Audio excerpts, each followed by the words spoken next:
un podcast de l'Académie de l'Opéra de Paris avec Binge Audio. En suivant pendant plusieurs semaines de jeunes apprentis qui participent au dispositif Opéra Apprenti, je me suis interrogé sur la place du travail dans nos vies et des voies professionnelles que l'on emprunte, que l'on soit encore lycéen, étudiant ou déjà plus expérimenté. Dans l'épisode précédent, la danseuse Shanti Mouget partageait avec nous la difficulté pour les danseuses et les danseurs d'imaginer une reconversion professionnelle lorsque le corps l'impose. Quelques jours plus tard, j'ai eu la chance de rencontrer Florian Magnonnet, premier danseur du ballet de l'Opéra. Aujourd'hui, à 42 ans, il doit prendre sa retraite et trouver une nouvelle voie. Depuis plusieurs mois, il se forme à la Haute École de Joaillerie, un étage au-dessus de jeunes apprentis joailliers qui eux-mêmes participent au dispositif Opéra Apprenti. Les parcours se croisent et ne se ressemblent pas.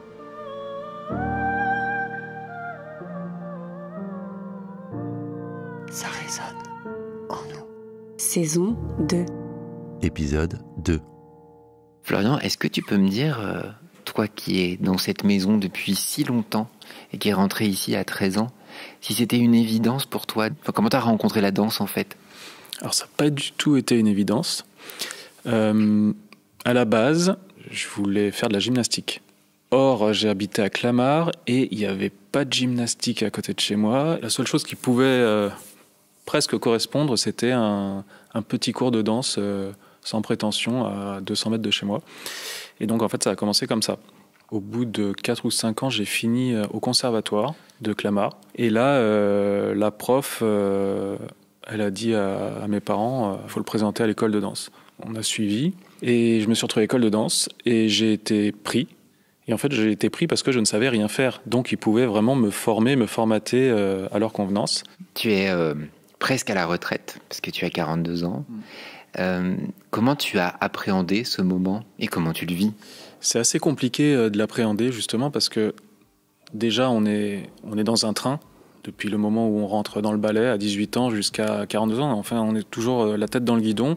Donc, on n'a pas vraiment l'occasion et ni de raison, vraiment, de se demander ce qu'on va faire à 42 ans. En fait, ça arrive vers la fin où on commence à se blesser, à avoir un peu mal, à faire un peu moins drôle.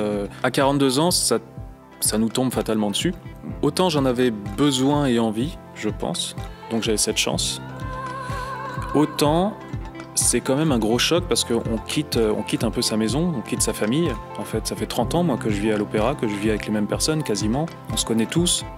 C'est un petit peu le feu d'artifice dans la tête à 42 ans quand même. Je viens d'arriver en vélo, rue du Louvre, au 58, à la Haute École de Joaillerie.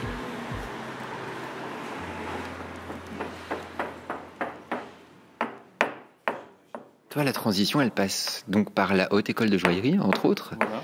Comment t'es allé vers cette école? Et je suis vraiment intéressé par tout ce qui est travail manuel, travail artisanal.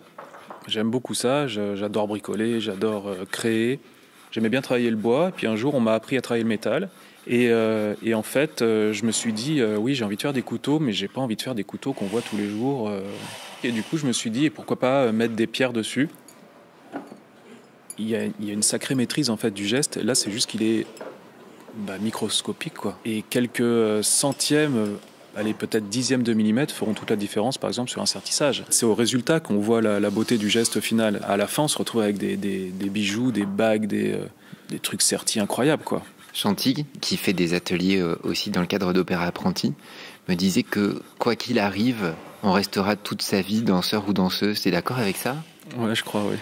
Autant en juillet, je sentais vraiment que j'avais besoin d'en finir, entre guillemets, avec ma carrière. Et en fait, là, au bout de 5-6 mois, ça me titille, c'est en moi. C'est-à-dire que même dans ma cuisine, je vais commencer à faire 2 pirouettes en attendant que le plat chauffe, quoi. J'exagère un petit peu, mais c'est un peu ça, ouais. Je pense qu'on est danseur à vie. Pardon. C'est pas grave. Pardon de dire ça, mais ça me fait tellement penser au dentiste. C'est presque les mêmes outils, sauf que ça, c'est une pièce à main et ça, c'est une fraise boule. Et du coup, quand on appuie sur la pédale, grâce au moteur, ça fait tourner. Et ça sert en fait à travailler dans le métal. Par exemple, les forêts qui sont ici servent à percer le métal. Et toi, qu'est-ce que tu fais? Donc là, je suis en train de travailler sur le bec. Donc ça, c'est un morceau qui est tout limé et sculpté. Mais attends, c'est ça que tu dois réaliser? C'est ça.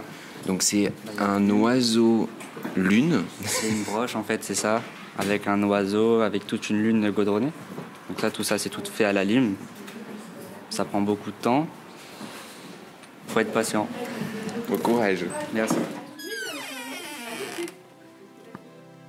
Dans le cadre d'Opéra-Apprenti, les élèves de la Haute École de Joaillerie travaillent avec la chanteuse et comédienne Angèle Chemin. Ensemble, ils travaillent leur voix à travers le corps, le chant et la lecture de textes de Virginie Despentes ou de la poétesse Maram El-Masri. Scène quotidienne. Une file d'attente devant la boulangerie, des bruits d'explosion. Tout fuit. Même les arbres commencent à arracher leurs racines pour courir.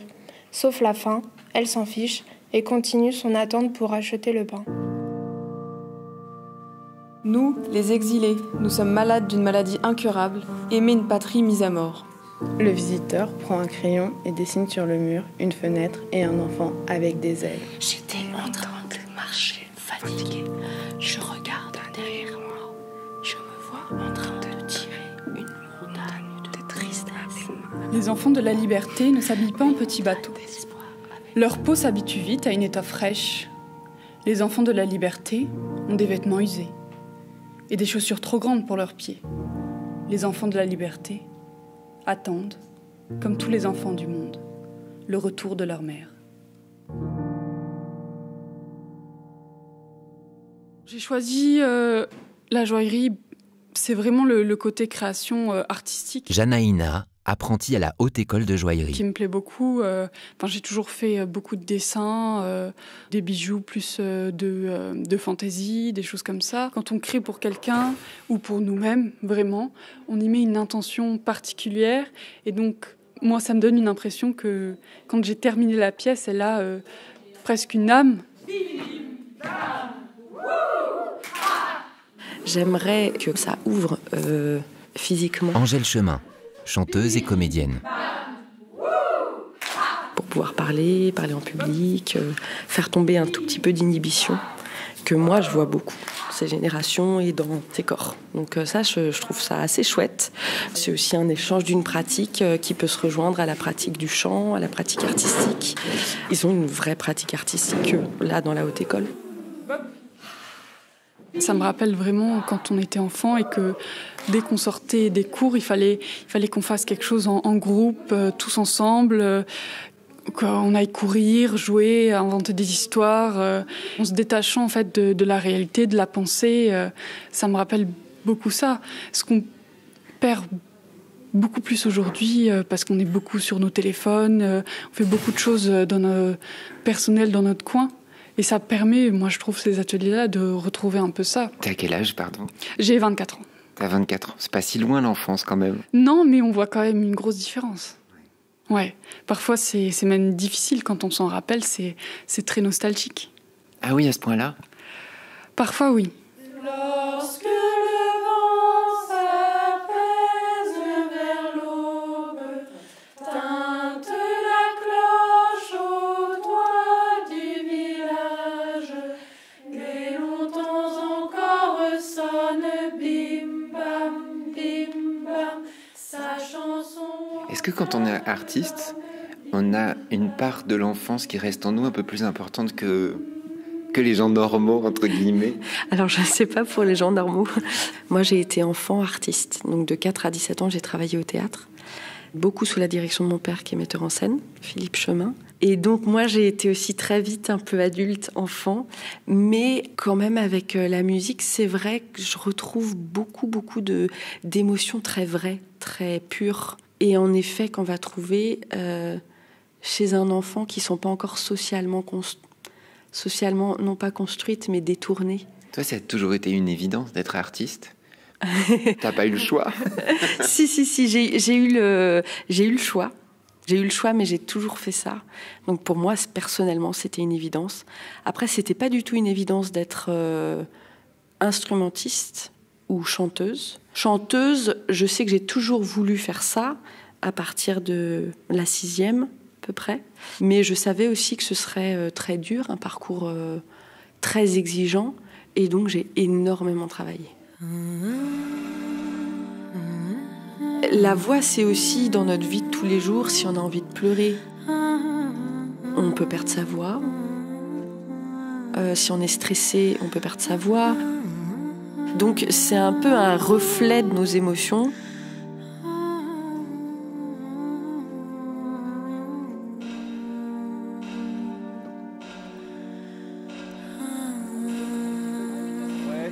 Quelques jours plus tard, j'ai retrouvé les élèves de la Haute École de Joaillerie au Palais Garnier. On va commencer cette visite par aller dans les parties qu'on appelle parties privées de l'Opéra Garnier. On va rencontrer Bernard Conan qui travaille à la décoration sur costume et qui va vous expliquer un peu son métier, comment ça se passe, etc. Avec qui vous allez pouvoir échanger sur les similitudes qu'il y a avec votre formation, comment ça fonctionne, tout ça. Et une fois qu'on aura fait cette rencontre, vous aurez vu son atelier, là où il travaille, on va repasser en partie publique, donc là où les gens ont accès, et on va vous raconter un peu l'histoire de ce bâtiment, comment ça se passe, vous montrer les différents endroits, etc. Et tout ça, ça va nous prendre une grosse heure et demie, je pense. Et voilà. Ça vous va comme programme?